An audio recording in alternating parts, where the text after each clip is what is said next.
ઉત્તર ગુજરાતના ડીસામાં થયેલ બ્લાસ્ટથી આગની ઘટના બાદ સુરતમાં પોલીસ આવી એક્શન મોડમાં। ઉત્તર ગુજરાતના ડીસામાં ગેરકાયદેસર રીતે ચાલતી ફટાકડાની ફેક્ટરીમાં થયેલા અકસ્માત બાદ સુરતમાં વિવિધ ફટાકડા વેચનારાઓની દુકાનો અને વેરહાઉસના સલામતી ધોરણો અંગે તપાસ શરૂ કરવામાં આવી। સુરતમાં સાપ બહાર આવ્યા બાદ પોલીસ અને પ્રશાસને ફરી એકવાર સાપને ઝડપી પાડવાના પ્રયાસો શરૂ કર્યા છે। ઉત્તર ગુજરાતના ડીસામાં ગેરકાયદેસર રીતે ચાલતી ફટાકડાની ફેક્ટરીમાં થયેલા અકસ્માત બાદ સુરતમાં વિવિધ ફટાકડા વેચનારાઓની દુકાનો અને વેરહાઉસના સલામતી ધોરણો અંગે તપાસ શરૂ કરવામાં આવી છે। જો નિષ્ણાંતોનું માનીએ તો આ એક પ્રકારનો લવારો છે, કારણ કે કમલ વિભાગને આ તપાસમાં સામેલ કરવામાં આવ્યો ન હતો।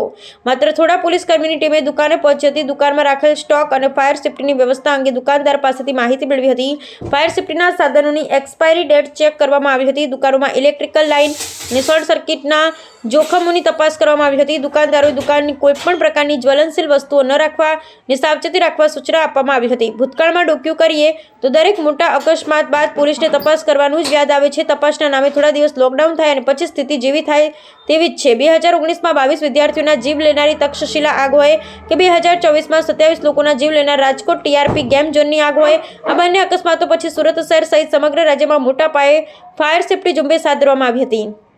ફાયર સેફ્ટીને ધ્યાનમાં રાખી ઘણા બજારો અને હોસ્પિટલો પણ થોડા સમય માટે સીલ કરી દેવામાં આવી છે અને કોઈ નક્કર વ્યવસ્થા કર્યા વિના તેને હળવા કરવામાં આવ્યું અને ફરીથી ખોલવામાં આવ્યું। કદાચ તેથી જ આવા નાના મોટા અકસ્માત સતત પ્રકાશમાં આવી રહ્યા છે। ડીસા અકસ્માત તેનું તાજેતરનું ઉદાહરણ છે। Bureau report, Sunil Ganjiwala, Surat.